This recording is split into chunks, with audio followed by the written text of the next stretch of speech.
So, is this what the Jordan 1 Royal Reimagined is going to look like? Welcome back to Kicks on Kicks, my channel where I review sneakers. My name is BJ Kicks. By the way, follow me on Instagram because we're going to be doing a sneaker giveaway pretty soon. But anyway, today I'm giving you an early look at what we think the Air Jordan 1 Royal Reimagined is going to look like. So, you guys know how the early pairs go. And you know, a lot of times it's a guessing game. And we've seen images of these going all around all the sneaker blogs, but you know, they don't always know. So I'm going to take a look at this shoe because it would appear that that's what this is going to look like. So I'm going to take a look at the shoe, give you a look at all the details so that you can decide whether or not you want to go for these when the retail shoe releases in November. I'm going to tell you why I think this is a great release, even though I wasn't sold on them until I put them on foot. And then we'll talk about legit checking indicators as if there are any this far in advance. But anyway, go ahead and look at this from the bottom up, starting with the outsole. Standard Varsity Royal Jordan 1 outsole. You've seen it once. You've seen it a million times. Moving up to the midsole, it is your straight up white midsole like you've always gotten or like you often get on Jordan 1s. No aged sale effect going on here. But let's talk about the uppers because the upper is absolutely the star of the show. And like I said, the upper is what sold me. So here we are looking at a pretty much all over nubuck and suede finish on this shoe. So all your black parts, your toe box, your mud guard, the vamps, mid panels, even your ankle, all that is done in a really low-haired nubuck, a black nubuck, and I love the finish on that.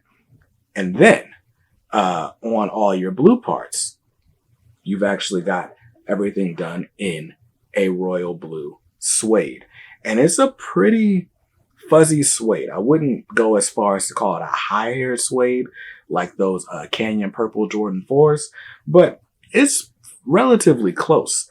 And this is honestly what makes the shoe.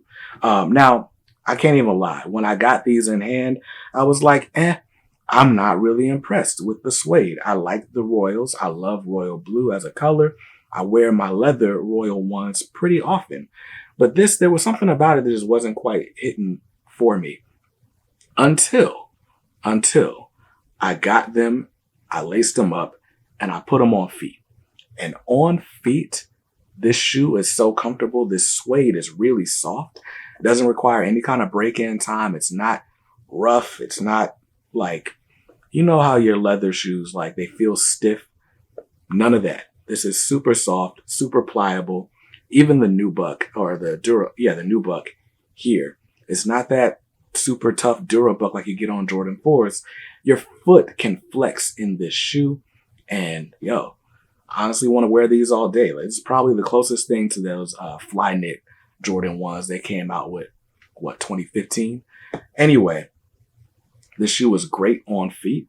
And let's go ahead and talk about some more details. You got Nike AirTag. I mean, basically, this is a Royal. It's so difficult to really talk about this because it's not like we're doing anything new besides the materials. Color's the same. All the color blocking is the same. There's nothing special here.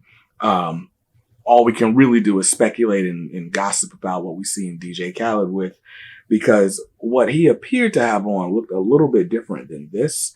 But I think it was honestly just the angle and the fact that it was a cell phone video. Now, let's talk about extras. What else came in this package? Although I don't think this is going to be what the retail package looks like.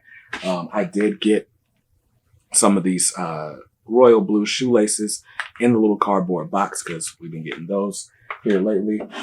And the shoe itself actually came in a regular Nike Air Jordan 1 box. Nothing like special to report. Color code on this says black, royal blue, and white. And I'm pretty sure this is the color is going to say Varsity Royal, not just royal blue. Retail price on this is going to be $180, and it's going to drop in November. At least that's what the rumor says. Nike hasn't confirmed anything, but hey. So that's that. I don't think that the box is going to be what these come in, because every shoe in the Reimagined line so far has come with a special box. For example, these Chicago Reimagined came in the special box with the orange lid. The patent leather breads, those came in a shiny Nike box that looked like that, but it was shiny, like the gloss for the patent leather. The Reimagined Jordan 3s came in a distressed box. So all in all, I don't think the box for this is going to be just some regular Nike box. When these drop, I'm assuming they're going to drop around Thanksgiving, Black Friday. I'm almost willing to bet they're going to come with some sort of special box. And you know what? I think would be really cool on these. I don't know if they're going to come with them or not, but a wax lace with like a metal tip would be really dope. A nice touch for these Reimagined Royal ones. Now, I'm curious to see like what your thoughts are, how you feel about these. Cause like I said, I was not a big fan until I put them on feet, and now I'm a believer. As a matter of fact, I'm gonna show you some on-foot footage. I'll probably just do it as B-roll, because why not? But this shoe is dope. This shoe is super dope. It's dropping in November. The homies in the description down below sent this to me, this early pair. Can almost bet there's going to be differences between this and the retail sneaker when it drops. And hopefully I can get a retail pair in hand. It's so hard to get retail shoes if they're not like those, you know, bricks, as they say. The hype releases, they go so quickly. But honestly, this is a dope shoe, and hopefully we can get them retail. And I'll see you guys in another review real soon. Peace.